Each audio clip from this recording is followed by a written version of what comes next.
Hello, my name is Alitzel Blanco and I work at Esperanza Elementary School with a kindergarten class. And today I'm going to be reading the book Children in the Civil Rights Era by Sheila Llanas.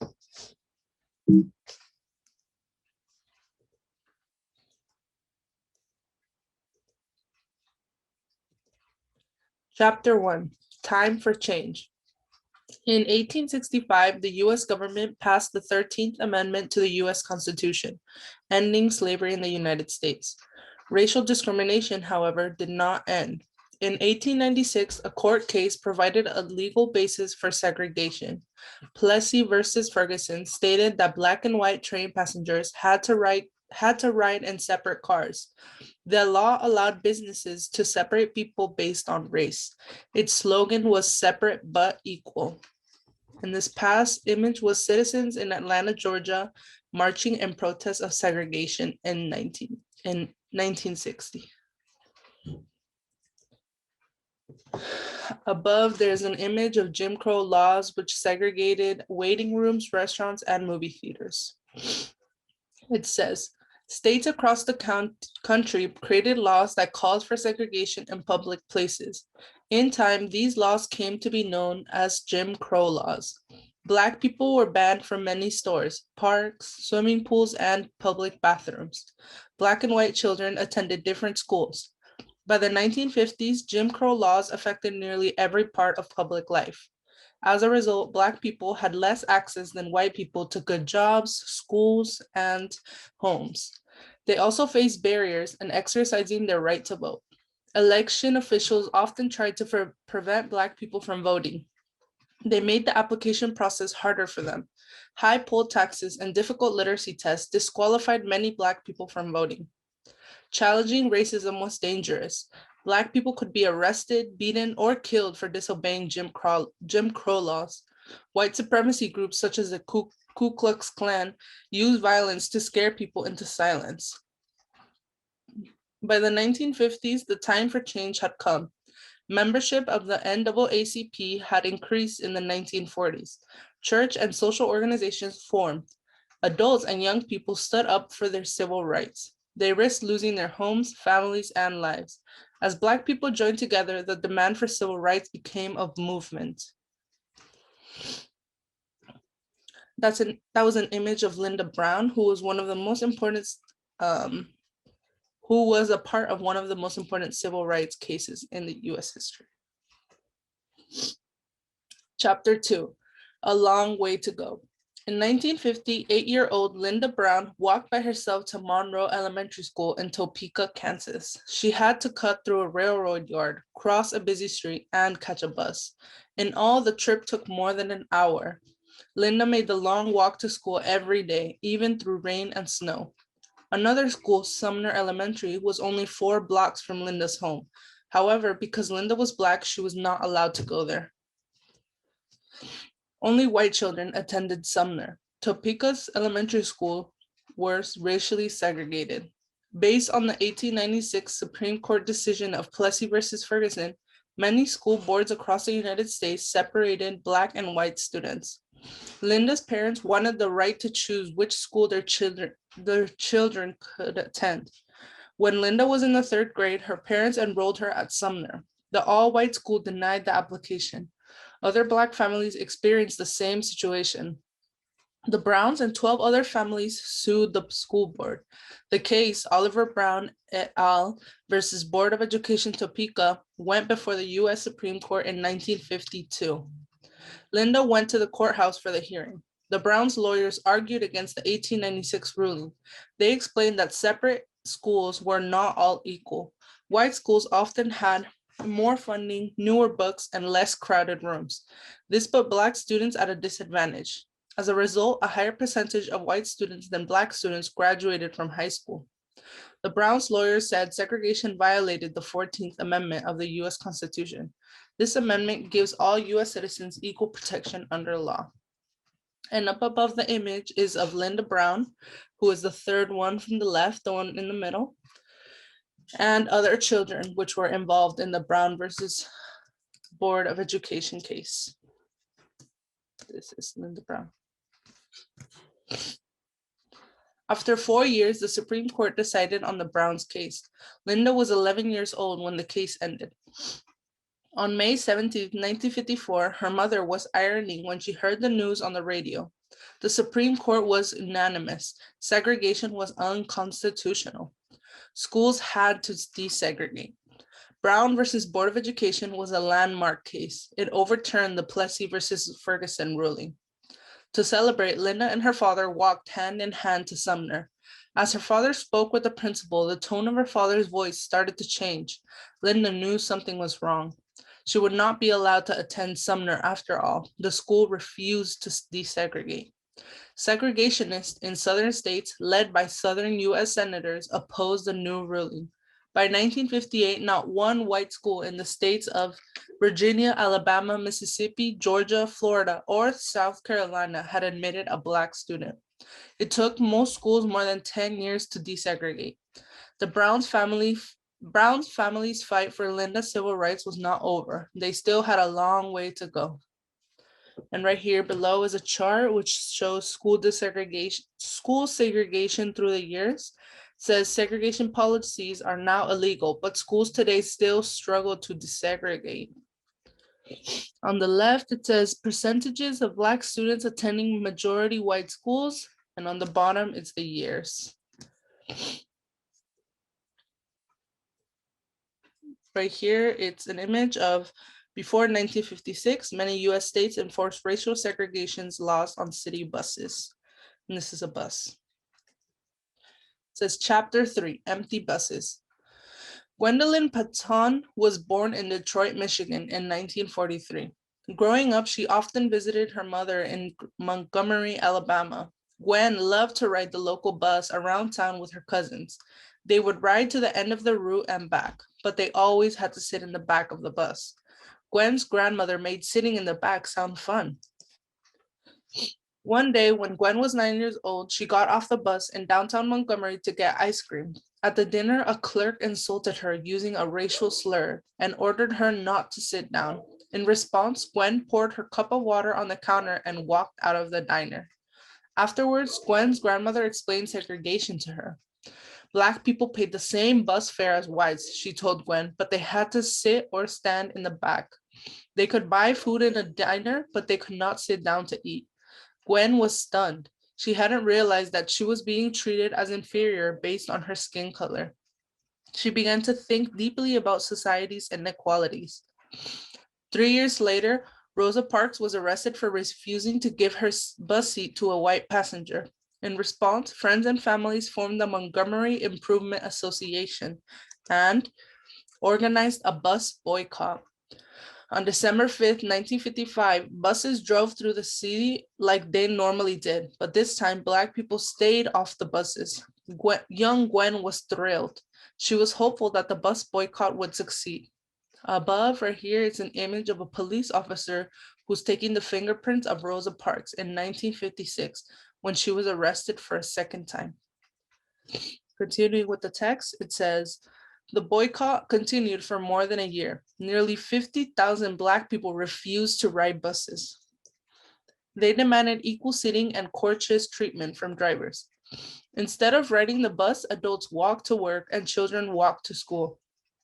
The community also formed a carpool system with as many as 300 vehicles. Gwen's relatives helped drive neighborhoods around town. The spirit of cooperation inspired Gwen. As a result of the boycott, the bus company lost large amounts of money. In December 1956, the U.S. Supreme Court ruled that segregation on city buses was unconstitutional. The boycott ended. Afterward, Gwen boarded a bus and sat in the front seat. Her grandmother sat in the back. When Gwen asked her why, her grandmother explained that she could sit wherever she wanted. The bus boycott gave them the right to choose. And right here below is an image about protests of the civil rights movements from 1954 to 1968. There's the Little Rock Nine in 1957, where 9 Black students desegregated Central High School. Then at the bottom right here is the March from Selma to Montgomery, 1965. It says Martin Luther King Jr. leads marches to Montgomery to fight for voting rights. Then right here, the Montgomery bus boycott, where Rosa Parks refused to give up her bus seat, which inspired a citywide bus boycott. Right here in Birmingham, it says it was the Children's Crusade in 1963, where children and teens marched in the streets to protest segregation. Right here above, it says it was the Greensboro sit-in 1960, where 4 Black college students sat at a whites-only lunch counter. Over here in Washington, D.C., there was the March on Washington for Jobs and Freedom in 1963, where 250,000 people gathered on the National Mall in support of civil rights. And again, Washington, D.C. is where there were the Freedom Riders in 1961, where 13 Freedom Riders depart on a bus to protest segregation in bus terminals. In their own words, John Lewis. John Lewis grew up on a farm in the 1940s in Troy, Alabama. It was a small world, a safe world, he wrote in his memoir. Until he was 6 years old, he never met any white children. Like other Black students, John went to a segregated school. To get there and back, he rode a broken down bus, 20 miles, 32 kilometers each way. In school, he used hand-me-down books and supplies. The state government did not offer the school nice supplies. John learned about the segregation in town. In the movie theater, he sat in the balcony section marked coloreds. It was an insult to have to sit up there, he wrote. He wasn't allowed in the public library either, John wrote. Even an 8-year-old could see that there was something terribly wrong about that. In 1955, when John was 15 years old, the Montgomery bus boycott began. He felt riveted, reading the news every day. This wasn't just talk, this was action, he recalled. He was amazed by the peaceful protesters. They weren't responding with their fists, they were speaking with their feet. The Montgomery bus boycott inspired John to participate in sit-ins and marches. He went on to become a famous civil rights leader. And in 1986, he was elected to the US Congress. Above, it's a picture or an image of the Rex Theater for colored people. It says many cities had separate movie theaters for Black people, such as this one in Leland, Mississippi. That was an image of students yelling insults at Elizabeth Eckford on Elizabeth's first day at Central High School. It says, Chapter 4, 9 Brave Students. In 1957, 9 teenagers volunteered to attend Central High School in Little Rock, Arkansas. The students, called the Little Rock Nine, would become the first Black students to attend the all-white school. Many people tried to prevent them from attending the school, including politicians, police officers, and parents of white students. These people didn't want white students and Black students attending the same school.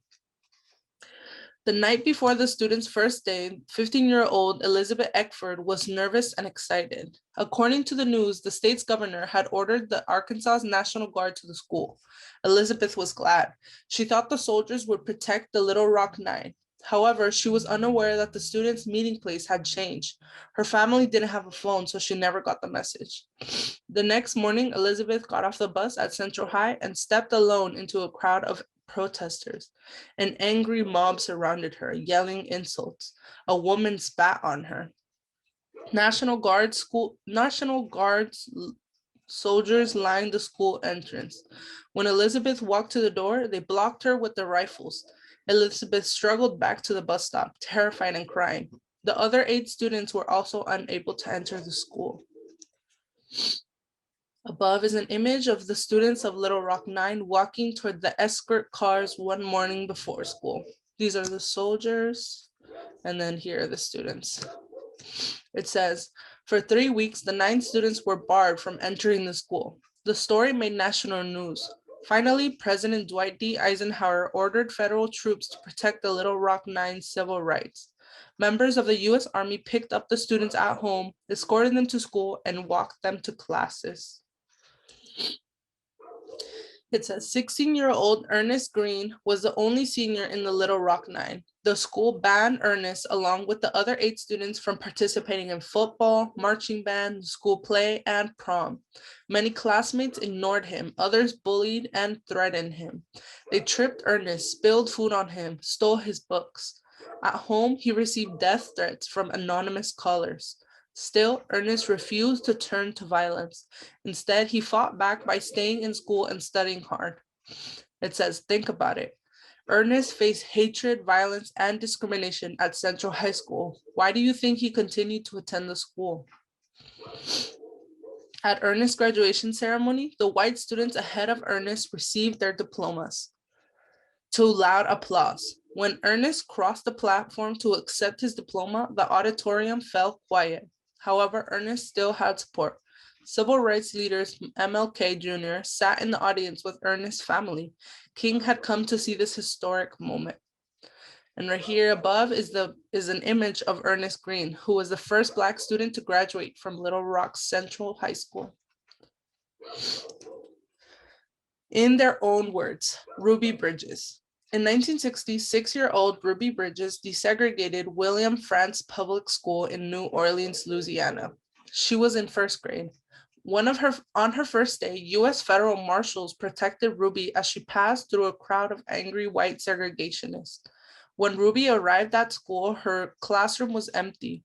The white parents wouldn't allow their children in the same classroom as Ruby. Having no other students to learn and play with was lonely. Thankfully, Ruby and her teacher became very close. Mrs. Henry and I always had fun, Ruby wrote in her memoir. We did everything together, reading and word puzzles, spelling, and math. We sang songs and played games. I still knew nothing about racism, Ruby wrote. One day at school, a white boy refused to play with her. He explained that his mother had told him not to since Ruby was Black. At that moment, it all made sense to me, Ruby recalled later. I finally realized that everything had happened because I was Black. And above is a picture of Ruby Bridges that was being escorted out of the school by U.S. federal marshals in November 1960.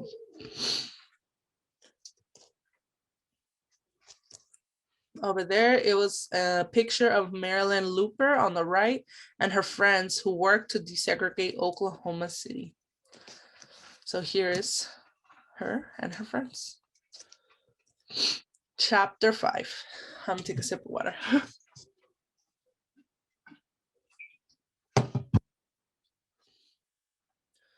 Okay, Chapter 5, Sitting Down for a Cause.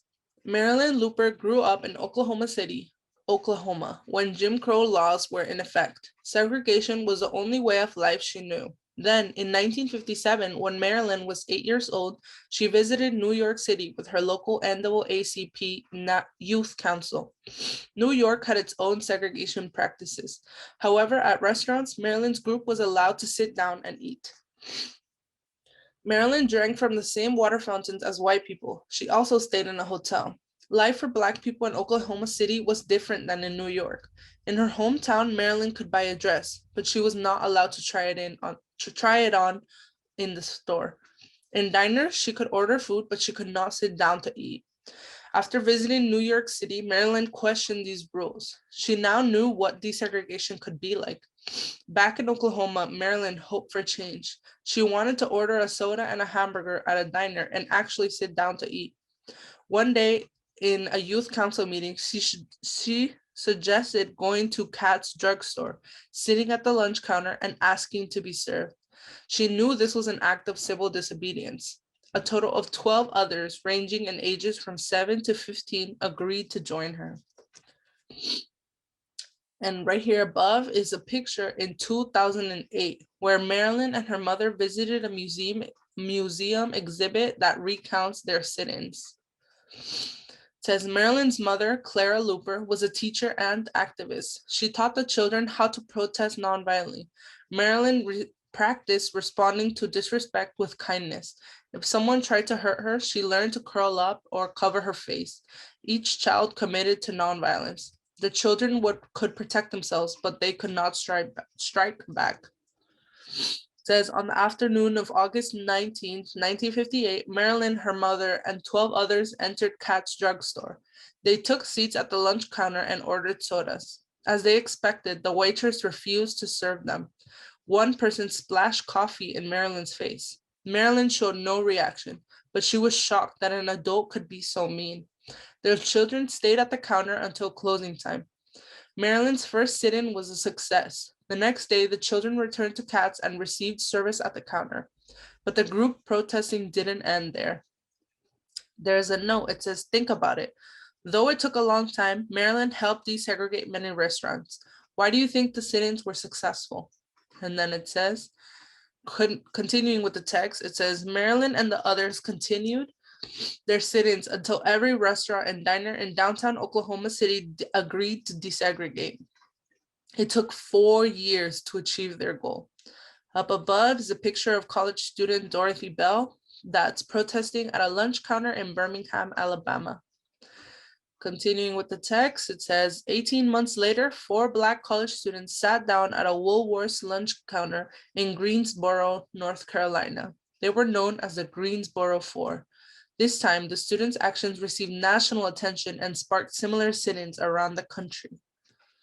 That was a picture of a 6-year-old who was being arrested during a children's protest march in Birmingham, Alabama in 1963.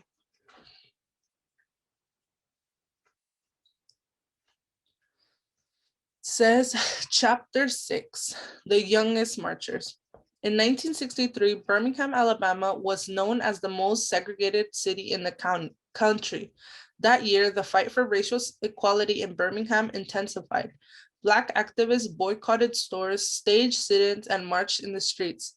City police arrested several leaders of the protest, including Martin Luther King Jr. Soon, students in Birmingham wanted to join the movement too. James Stewart and Audrey Faye Hendricks were among the thousands of students who signed up for the Children's Crusade, a series of protest marches. At the time, James was 15 years old and Audrey was only 9. Leaders of the Birmingham protest planned the march carefully. They taught the children how to protest nonviolently. On the morning of May 2nd, James and Audrey went to their assigned meeting spot at 16th Street Baptist Church. Around the city, thousands of other students went to school. At the appointed time, the students got up from their desk and left. In groups of 50, they walked into the streets to peacefully protest segregation. A total of 959 children were arrested that day. Sorry. James walked 2 blocks before police arrested him. Officers put James with 300 other teenagers in a room that was meant to hold only 50 people. Above is a picture of many of the youth who were arrested in buildings in the Alabama State Fairgrounds, which was located in Birmingham. It says, Audrey was arrested after 1 block of marching. Police drove her to a juvenile hall where she was locked in a room with 12 others. She stayed there for 7 nights. On March 3rd, approximately 1,000 more children joined the march. That day, they were met with violence. Eugene Bull Connor, the city head of public safety, turned police dogs on the children. And above here is a picture of police dogs that were attacking one of the youth activists in the Children's Crusade. He ordered firefighters to blast the young protesters with water hoses. The pressure of the water knocked children off their feet and tore their clothes and stung their skin. Images of Connor's brutality played on national and world news, shocking the globe. The movement grew stronger. By May 6, approximately 2,000 children and 500 adults had been arrested. By then, many white business owners were losing money from the marches and boycotts. They agreed to desegregate shops, stores, and businesses. They also removed whites-only and coloreds-only signs from drinking fountains and restrooms. The protests in Birmingham put pressure on the U.S. government. In June 1963, President John F. Kennedy proposed an act that would protect citizens' civil rights. Approximately 1 year later, Congress passed the act. In 1964, Civil Rights Act made segregation illegal in all public places and banned discrimination in the workplace. It was a major victory in the civil rights movement. And below it says, think about it. The involvement of children in the Birmingham marches was very controversial. Do you think it was a good idea to let children march? Why or why not? Here is another picture. It's of peaceful protesters marching to Montgomery, Alabama. It says, Chapter 7, Marching Forward. It says, despite the passing of the Civil Rights Act, the fight for full equality was far from over. Black Americans still faced unfair barriers in exercising their right to vote. In March 1965, 600 peaceful protesters, including children, gathered in Selma, Alabama. The protesters planned to march 54 miles to the state capital of Montgomery. However, they did not get far. State troopers stopped the march twice. It says, marchers faced brutal violence from the troopers. By the third march, thousands more had joined the effort. Finally, on March 25th, more than 25,000 marchers arrived in Montgomery. A crowd of 50,000 supporters waited to greet them. It says, the march from Selma to Montgomery spurred Congress to sign the Voting Rights Act, signed on August 6, 1965. The act banned certain voting barriers, including literacy tests. As a result, the number of Black voters increased significantly. The civil rights movement made great strides in racial equality, but there is still much work to do. Black Americans still have fewer opportunities than white Americans to attain good educations, homes, and jobs. Many studies show that Black Americans tend to make less money than white Americans, and Black children are more likely than white children to live in poor neighborhoods. Up above is a picture in November 2015 of children in New York City protesting police violence against Black communities. It says young people continue to join civil rights efforts. Today, nearly 25,000 students participate in the NAACP. Students also take part in Black Lives Matter, a movement formed in 2013 to prevent violence against Black communities. And in Oakland, we had our own, right? There was a protest for the death of George Floyd this last summer. It says, these organizations work to raise awareness of diversity across the United States. In this way, the civil rights movement continues today. And that was the end. This, I think it's just a little mini quiz. And then here is a glossary and more books if you want to read. But that is the end of the book. Thank you for listening. I hope you learned something about Black history, and I hope you have a good day.